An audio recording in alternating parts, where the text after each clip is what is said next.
राजधानी दिल्ली में ललित कला अकादमी में प्रधानमंत्री नरेंद्र मोदी के जन्म दिवस के उपलक्ष्य में 17 सितंबर से 30 सितंबर तक एक इंटरनेशनल फोटोग्राफी प्रदर्शनी का आयोजन किया गया। इस प्रदर्शनी में जानी मानी हस्तियां प्रदर्शनी को देखने के लिए आ रही हैं। आज प्रदर्शनी में उपस्थित डॉक्टर कमल तिवारी रिटायर्ड IAS से हमारे संवाददाता की मुलाकात हुई। तिवारी ने कहा कि उनके जीवन काल का ये एक अद्भुत अनुभव है। मैं कई प्रशासनिक पदों पर रहा, पर मैंने अपने जीवन काल में इस प्रकार की अद्भुत प्रदर्शनी नहीं देखी जिसमें कि एक ही नेता के हजारों की तादाद में चित्र हों। चित्रों के नीचे कहा का चित्र है, किस अवस्था का चित्र है, पूरी जानकारी नीचे लिखी हुई है। अगर इन चित्रों को ध्यान से देखा जाए तो प्रधानमंत्री नरेंद्र मोदी के जीवन की गाथा आसानी से समझी जा सकती है। पेश है हमारे संवाददाता से डॉक्टर कमल तिवारी की खास मुलाकात।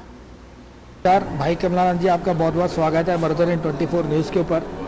जैसे कि आज आप देख रहे हैं कि यहाँ पर एक डॉक्टर अधीश अग्रवाल जी के द्वारा माननीय प्रधानमंत्री नरेंद्र मोदी जी के जन्मदिन के उपलक्ष्य में 17 सितंबर से लेकर 30 सितंबर तक एक फोटोग्राफी प्रदर्शनी का आयोजन किया गया है। आपने यहाँ देखा होगा कि जो प्रधानमंत्री नरेंद्र मोदी हैं उनके बचपन से लेकर और इस अवस्था तक के सारे चित्र यहाँ पे अधीश अग्रवाल जी के द्वारा यहाँ पर एकत्रित किए गए हैं, जो कि एक साधारण काम नहीं था।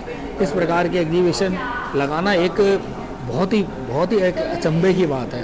तो आप इसके विषय में क्या कहें? मैंने अभी कहा कि ये बहुत अभिनंदन है जगदीश जी ने, जो विभिन्न पहलू है मोदी जी के सोच के, समृद्धि के, प्रयास के, संपर्कों के, तो एक बहुत बड़ा काम किया है। तो मैंने कहा इसी बड़े के इसमें हम एक और बड़ा जोड़ देते हैं जिसको बोलते हैं मार्केटिंग द अनमार्केटेड। हाँ जी। भारत में इतना छुपा हुआ हर फील्ड में, व्यक्ति, विचार, जीवन शैली के पाठ, समृद्धि, दवा।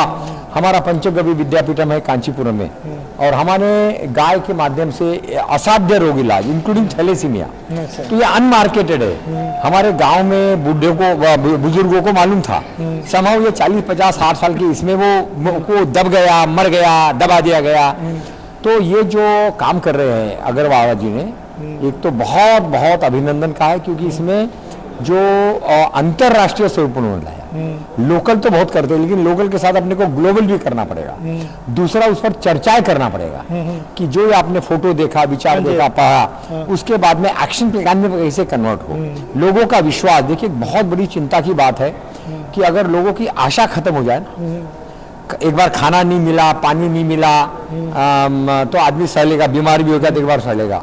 लेकिन अगर निराशा में आ गया, और समाज को जब बड़ी बड़ी आशाएं दिखती है और वो निराशा में बदलती है, जब पूरी नहीं होती, तो अपेक्षाएं, तो ये अपने को इस पर भी चर्चा करनी चाहिए कि समृद्धि और शांति के शूरवीर जो लिखा हुआ है, तो कौन से मिसिंग लिंक्स है, और वो जो कमजोर कड़ियां हैं, वो कमजोर कड़ियों को हम कैसे जन आंदोलन का भाग बनाकर, समाज का भाग, लोगों का भाग, चिंतकों का भाग, रिटायर्ड लोगों का भाग, वो दूसरा पहलू है। तो मुझे बड़ी खुशी है, कल हम इस पर चर्चा करेंगे यहाँ पर 4 बजे।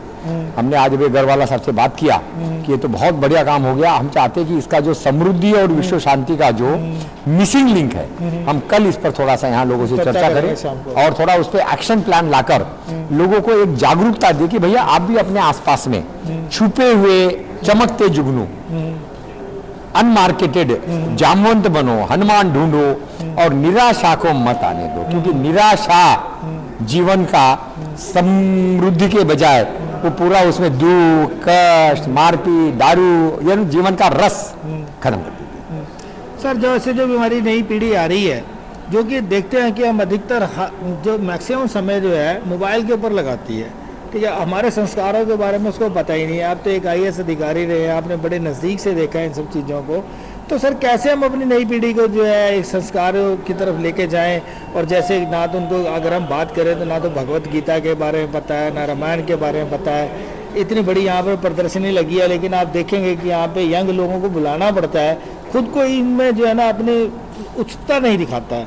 तो उनको कैसे इस तरफ जो है आकर्षित किया? आपका प्रश्न बहुत मार्मिक है, बहुत गहराई वाला है, उत्तर भी सरल नहीं है, मगर मेरी 50 किताबें हैं, और अभी जो हमारी किताब निकली है, जो मैं दूंगा अगर आ गई या कल दूंगा, इसका नाम है विश्व गुरु की रणनीति। विश्व गुरु की रणनीति 3 शब्द है। पहला, हमको मार्केटिंग सीखना पड़ेगा हर एक को, और जो ये आप बोल रहे मोबाइल, माँ और बाप दादा और दादी अगर मोबाइल में व्यस्त है तो बच्चे को किस मुंह से बोल रहे भाई हम? सही बात है सर। 3 साल के बच्चे को मोबाइल दे देते हैं कि चलो रोएगा नहीं, खेलता रहेगा। लेकिन बच्चे का हिसाब तो बाद में लेंगे, पहले दादा दादी और माँ बाप का तो ले लें। हाँ जी। माँ बाप ही अगर मोबाइल में मस्त है, आपस में घर में बातचीत नहीं है, वो 3 साल के बच्चे को घूमने क्यों नहीं ले हाँ जाते, जी। उसको दौड़ाते क्यों नहीं है, उसको थकाते क्यों नहीं है? ये खुद ही मोबाइल में अटके पड़े हैं और फिर बोलते बेटा बच्चा गड़बड़ है। अबे बच्चा गड़बड़ नहीं है, माँ बाप गड़बड़ है, दादा दादी गड़बड़ है, नाना नानी गड़बड़ है। पहला पॉइंट। दूसरा पॉइंट, हर चीज का जब तक आप विकल्प नहीं देंगे आपको बोलने का हक नहीं। मोबाइल क्यों आप पकड़ा रहे? आपके कठिनाई के हाँ कारण जी। कि बच्चा रोएगा, परेशान करेगा, काम नहीं करेगा, बल्ले बड़ा वो अपना मस्त हो जाता हाँ, गेम है। खेलता दोष आपका है, उसका नहीं। हाँ जी। तीसरा पॉइंट, आप उसके साथ खेलिए, घूमने ले जाइए, उसको कुछ और झुंझुन दीजिए, उसको कुछ दूर से पिक्चर दिखाइए और उसको आकर्षकता के फील्ड में लेकर जाइए। तो दोष उसका नहीं है, दोष अपना है। मेरी बात पट रही है क्या आपको? हाँ जी, हाँ जी। अब आप किस कैटेगरी में आते मुझे मालूम नहीं, मगर ये देखिए दूसरे को दोष देने के बजाय पहले अपन अपना हिसाब ले ले। हाँ जी। और मैंने इसीलिए 50 किताबें लिखी कि let us do our own स्वॉट, अपना विश्लेषण करो कि अपने में अपन कितना बजे सो के उठते हैं, क्या घूमने जाते हैं, नीम की पत्ती है, तुलसी की पत्ती है, जड़ी बूटी है, क्या अपन दादा दादी के पैर पकड़ते हैं?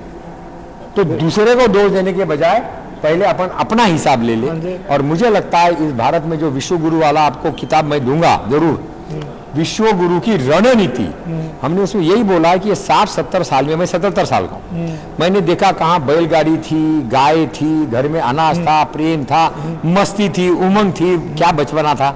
और अब मोबाइल मोबाइल मोबाइल मोबाइल। दोष किसका?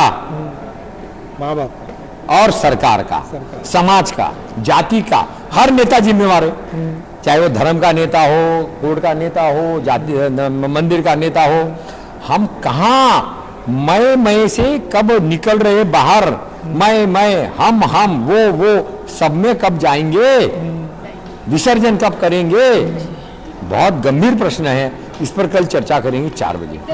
सर देखो, जैसे पहले तो मेरी एकदम सही सर, जैसे पहले तो स्कूल में मोबाइल ले जाना बैन होता था, अब तो मोबाइल में स्कूल है, तो बच्चे क्या करें? नहीं तो अब वो मास्टर जी बोलता है बच्चे नहीं पढ़ते, और बच्चे बोलते हैं मास्टर जी को कुछ नया पढ़ाना ही नहीं आता, सब हमारे पास में है। इसका मतलब हमको अब स्थितियों के अनुसार अपने को परिवर्तन करना पड़ेगा। बच्चों को अब वो ढर्रे वाला पढ़ाई, मैं कह रहा हूँ मास्टर प्रश्न नहीं करने देते, माँ बाप प्रश्न नहीं करने देते, हमारे यहाँ ऐसे धर्म है जो प्रश्न नहीं करने देते। अरे प्रश्न करना मौलिक मूलभूत जीवन का नेचुरल अधिकार है, तो हम तो शुरुआत ही प्रश्न से करते हैं।